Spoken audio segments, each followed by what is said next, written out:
ونستعينه ونستغفره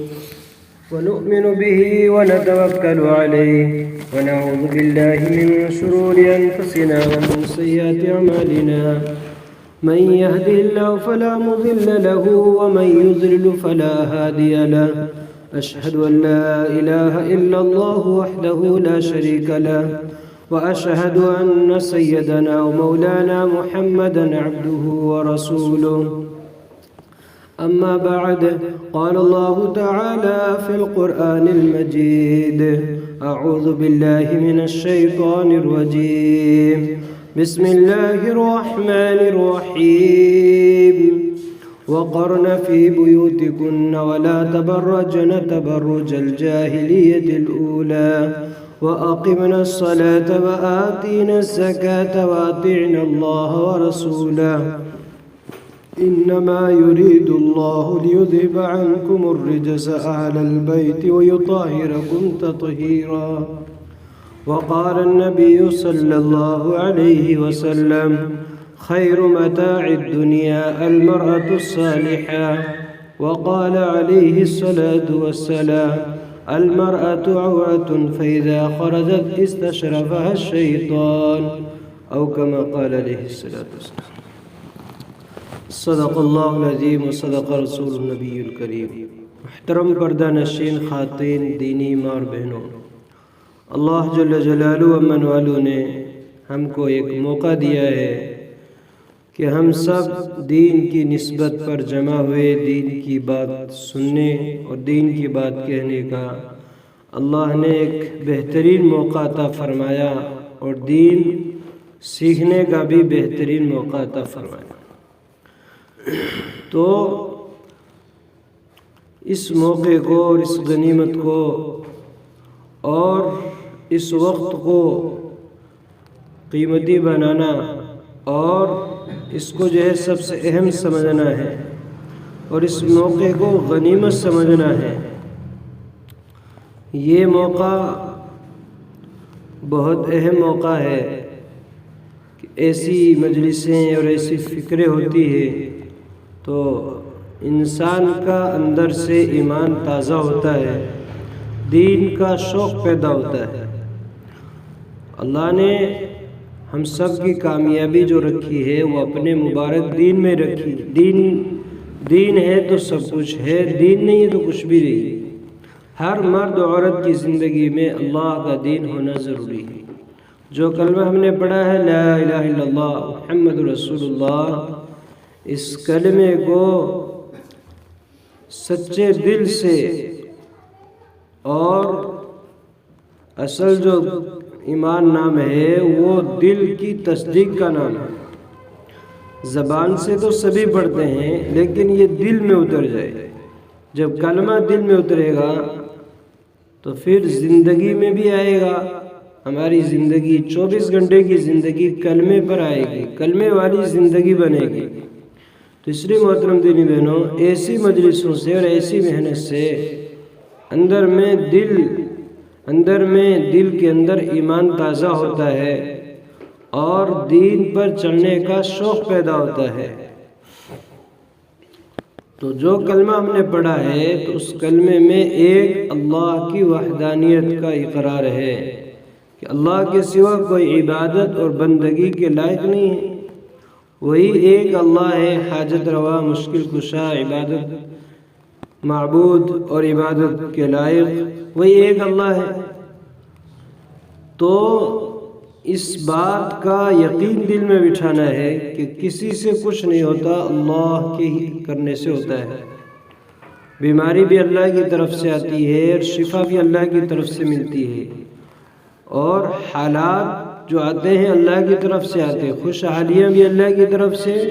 اور خشک سالیاں بھی اللہ کی طرف سے، بیماریاں اللہ کی طرف سے، پریشانی اور مصیبت اللہ کی طرف سے، عزت ذلت اور تنگی اور فراوانی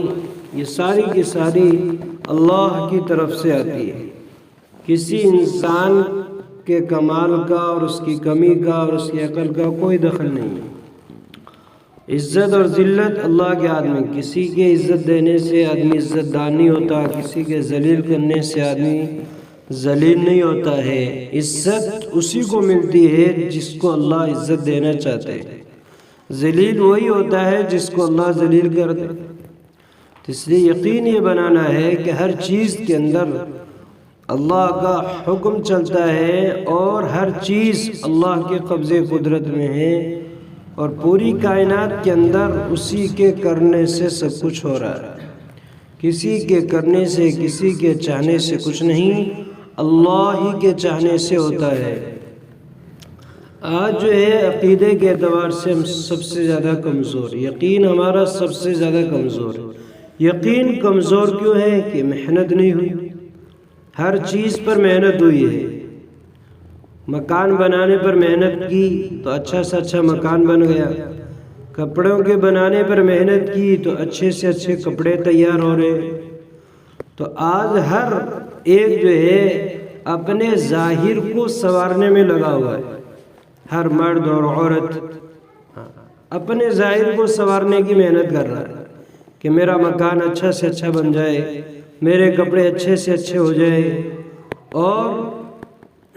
اسی طریقے سے میرا کاروبار اچھا سے اچھا ہو جائے۔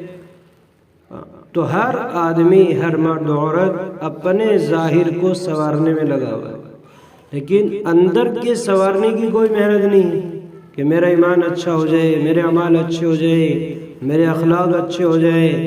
مجھے اچھا بولنا آ جائے، مجھے جو ہے دوسروں کے ساتھ اچھا سلوک کرنا آ جائے، مجھے اللہ کا حق ادا کرنا آ جائے، مجھے بندوں کے حق ادا کرنا آ جائے، کہ اس کی طرف جو ہے بہت کم توجہ ہے، نہ کے درجے میں، کہ اس کی کوئی فکر نہیں لے رہا کہ میرے اندر کا کیا حال ہے، ایمان کا کیا حال ہے، اعمال کے کیا حال ہے، عقیدہ کا کیا حال ہے، اللہ سے تعلق کا کیا حال ہے، تقوی کا کیا حال ہے، سنتوں کا کیا حال ہے، میری زندگی کے یعنی جتنے بھی مرحلے ہیں تو ان کے اندر دین ہے یا نہیں ہے، اللہ کے احکام ہے یا نہیں ہے، تو اس کے بارے میں جو فکریں لوگوں کی کم ہے، اور اوپر کے جو ہے اوپر کو بہت سنوار رہا ہے، کاروبار کے سنورنے میں اور جو ہے مکان کے سنوارنے میں، تو اس میں آدمی لگا ہوا ہے۔ عورتیں جو ہیں اپنا جو ہے دھندا، اپنا کام سنورنے میں لگی ہوئی، کپڑے جو ہے سنورنے میں کہ اچھے سے اچھے کپڑے تیار ہو، تو یعنی اس کے اندر ہمارا وقت لگ رہا ہے، اور اب ہمارے پاس وقت نہیں ہے کہ ہمارا دین سنور جائے، ہمارے اعمال سنور جائے، ہمارا ایمان سنور جائے، میرا قرآن صحیح ہو جائے، میری نماز صحیح ہو جائے، میرے اخلاق صحیح ہو جائے، تو اس کی فکر نہیں ہے۔ اس لیے محترم دینی بہنوں کہ جب اندر کا سنورے گا اوپر کا اپنے آپ سنور جائے گا، کہ جب باطن سنورتا ہے تو ظاہر تو اپنے آپ سنورے گا، ظاہر کے سنورنے سے باطن نہیں سنور سکتا، لیکن باطن یعنی اندر کے سنورنے سے ظاہر یعنی باہر کی زندگی سنور جائے گی، باہر کی ساری چیزیں سنور جائے گی، پھر آدمی کا کاروبار بھی اچھا چلے گا، اور آدمی کی زندگی بھی جو ہے اچھی ہوگی۔ تو اس لیے محترم دینی بہنوں اپنے کو فکر کرنی اس بات کی کہ میرا اندر کا کیسے سنور جائے، میرا ایمان کیسے مضبوط ہو جائے، اللہ کی ذات کے ساتھ تعلق کیسے مضبوط ہو جائے، کہ جب یہ ایمان مضبوط ہوتا ہے تو پھر اعمال کا کرنا آسان ہو جاتا ہے، کہ جب تک اندر میں ایمان مضبوط نہیں ہوگا تو پھر اعمال بھی مشکل ہوتے ہیں۔ نماز پڑھنے کی توفیق نہیں ہوتی، نماز میں سستی کیوں ہوتی ہے؟ ایمان کی کمزوری کی بنیاد پر، کہ نماز کے پڑھنے پر اللہ نے جو وعدے فرمائے ہیں، جناب رسول اللہ صلی اللہ علیہ وسلم نے جو وعدے فرمائے ہیں، ان وعدوں کا یقین کمزور پڑا ہوا ہے، اس لیے نماز پڑھنے کی توفیق نہیں ہے۔ تلاوت پر جو وعدہ کیا گیا ہے اس وعدے کا یقین کمزور پڑا ہوا ہے، اس لیے جو زندگی میں تلاوت نہیں ہے۔ تسبیحات پر جو وعدہ کیا گیا ہے وہ اس کا یقین کمزور پڑا ہوا ہے، اس لیے تسبیحات کی پابندی نہیں ہے۔ اور صدقات پر جو وعدہ کیا گیا ہے تو وہ یقین کمزور پڑا ہوا ہے، اس لیے صدقات کے کرنے کی توفیق نہیں ہے۔ اس لیے محترم دینی بہنوں، اندر کے یقین کو بنانا سب سے زیادہ ضروری ہے۔ اگر اندر کا یقین نہ بنا تو پھر یہ ساری جو ہے پریشانیاں ہیں اور ساری جو ہے مشکلات ہیں۔ تو اس لیے محترم دینی بہنوں، ہم اپنے جو ہے اندر کو سنواریں، اپنے اعمال کو صحیح کریں، اپنے یقین کو صحیح کریں، اپنے اخلاق کو صحیح کریں، اپنے جو ہے کردار کو صحیح کریں، اپنے سلوک کو صحیح کریں، اپنی زبان کو صحیح کریں۔ کہ آج جو ہے ہماری زبان کہاں چل رہی ہے؟ آج ہمارے جو ہے آپس میں جھگڑے کیوں ہیں؟ گھر گھر میں جھگڑے۔ آج جو ہے ایک عورت دوسری عورت سے لڑ رہی، ساس بہو کے جھگڑے، نند بہو کے جھگڑے۔ یہ جھگڑے اس لیے ہیں کہ ہمارے اندر جہالت ہے، دین نہیں ہے، ہم نے کسی کے حق کو سیکھا نہیں ہے، کسی کے حق کو پہچانا نہیں ہے کہ ہر ایک دوسرے کے حقوق کو پہچانے اور پھر ہر ایک دوسرے کے حقوق کو ادا کرتے رہیں۔ کوئی جھگڑے نہیں۔ ایک پڑوسن اپنی پڑوسن سے لڑ رہی نالی کی بنیاد پر، کچرے کی بنیاد پر، کہ پڑوسن نے پڑوسن کے حقوق نہیں جانے، کہ کتنا حق ہے، کہ کسی کو ستانے پر کتنی سخت وعید ہے، کسی کے کام آنے پر کتنا بڑا وعدہ ہے۔ فرمایا کہ اگر کسی کی پڑوسی کہ اس کا جو ہے اگر وہ اس سے پریشان ہو، کہ وہ اس سے جو محفوظ نہ ہو، وہ اس کو تکلیف دیتے ہوں، پریشان کرتے ہوں، تو کل قیامت کے دن جنت تو کیا، جنت کی خوشبو نہیں سونگھ سکتے۔ وہ پڑوسی جو اپنے پڑوسیوں کو ستائے، جو اپنے پڑوسیوں کو تکلیف دے،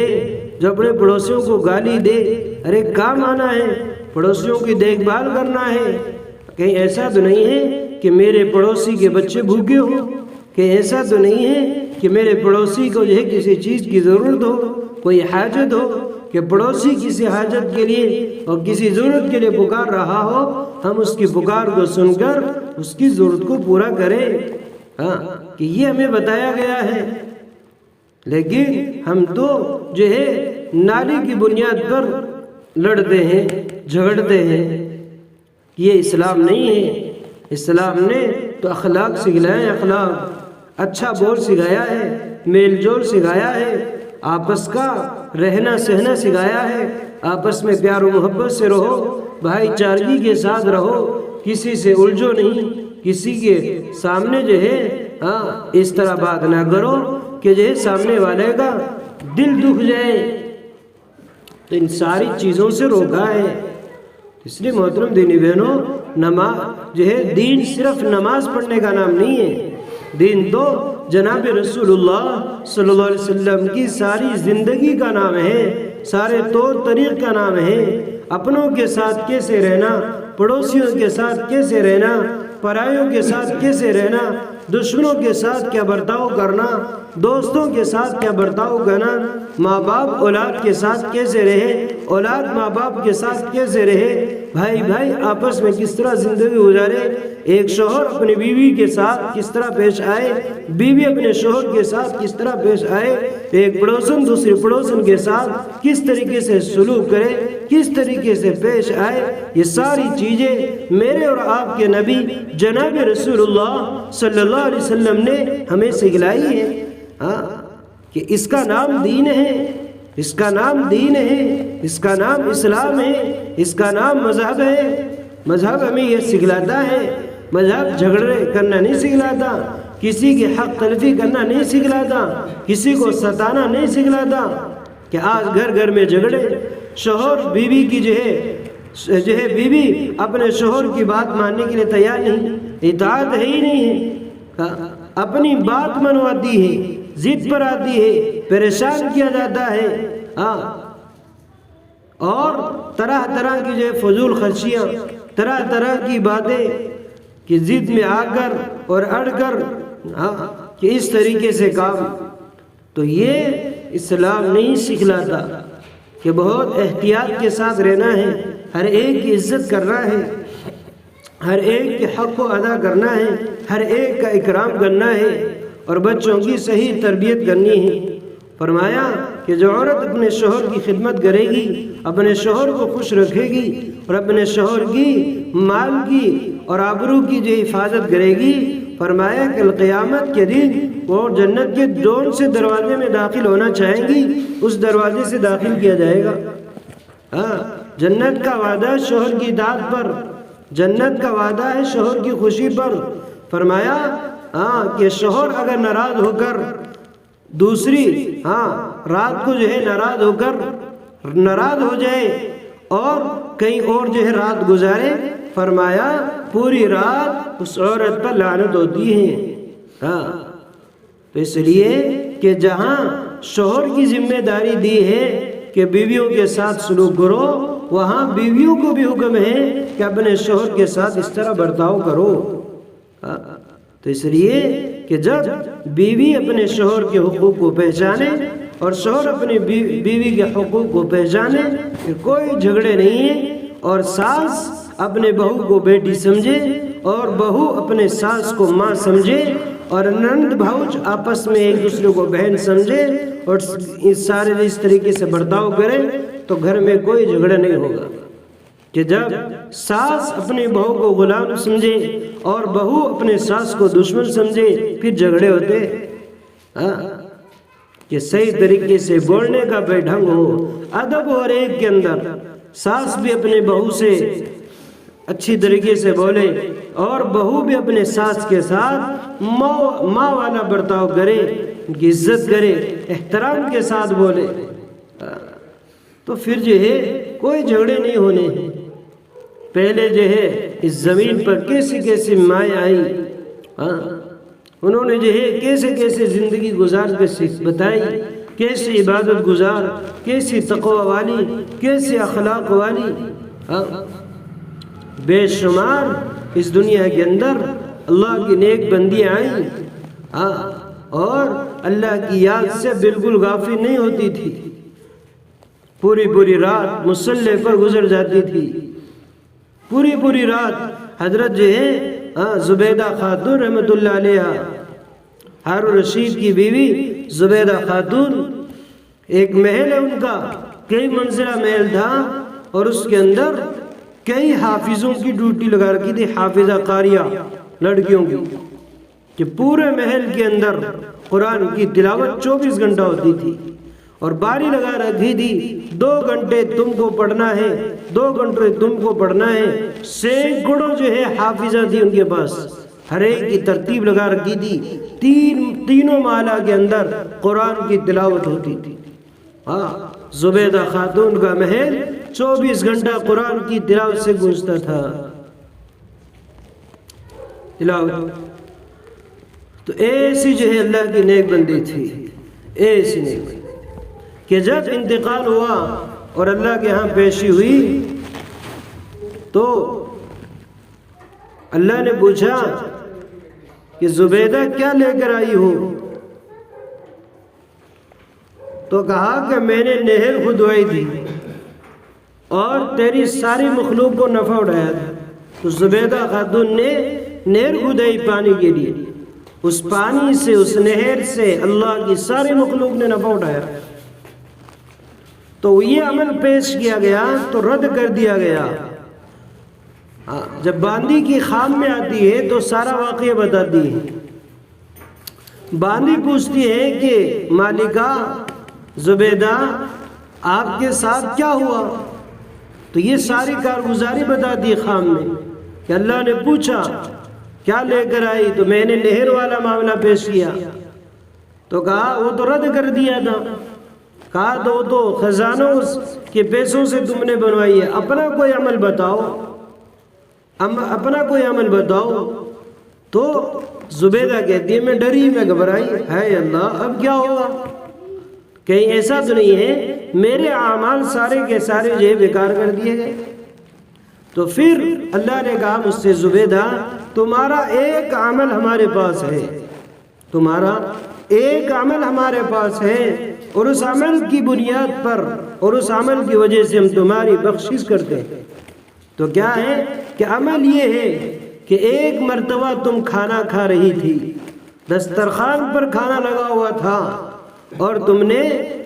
کھانا کھانے کے لیے لقمہ توڑا اور پھر جو ہے اس لقمے کو اٹھایا تم نے کھانے کے لیے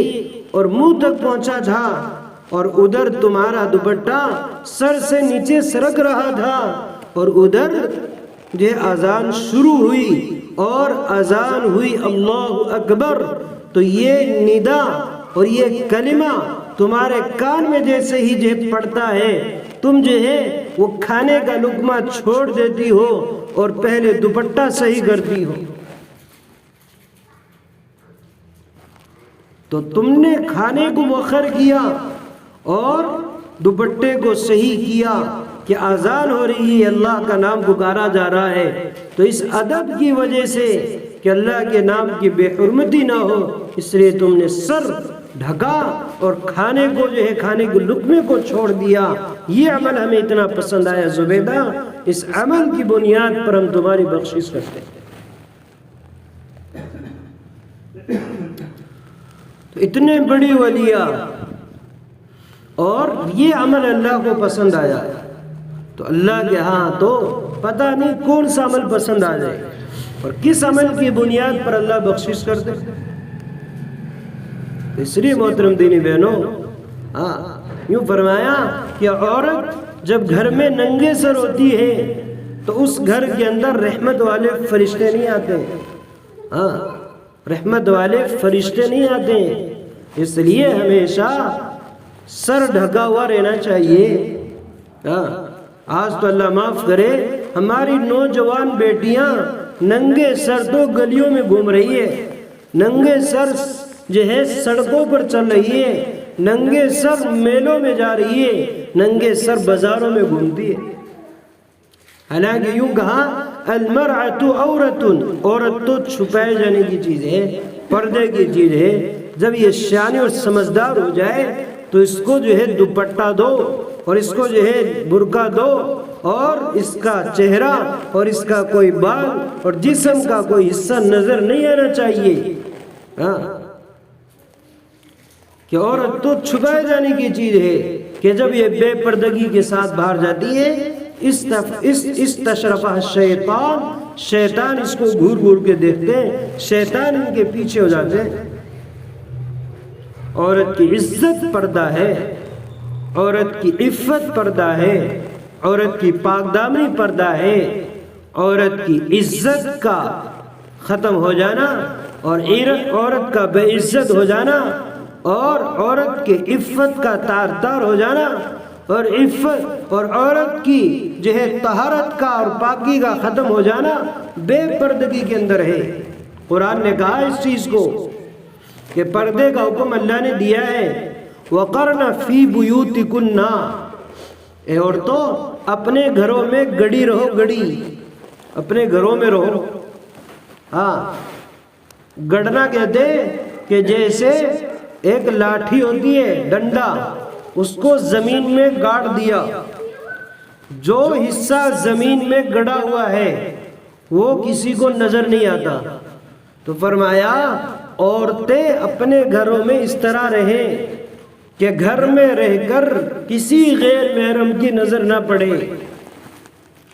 گھر میں بھی رہ کر کسی غیر محرم کی نظر بدن پر نہ پڑے، کہ اس طریقے سے پردے کا اہتمام اپنے گھروں میں، گھروں کا دیا پہلے، پھر کہا وَلَا تَبَرَّجْنَ تَبَرُّجَ الْجَاهِلِيَّةِ الْأُولَى، زمانے جاہلیت کے اندر عورتیں ہار سنگار کر کے بے پردگی کے ساتھ بھاگ پھرا کرتی تھی، اس طریقے سے نہ پھرو، بے پردگی کے ساتھ باہر نہ پھرو، اپنے گھروں کے اندر رہو۔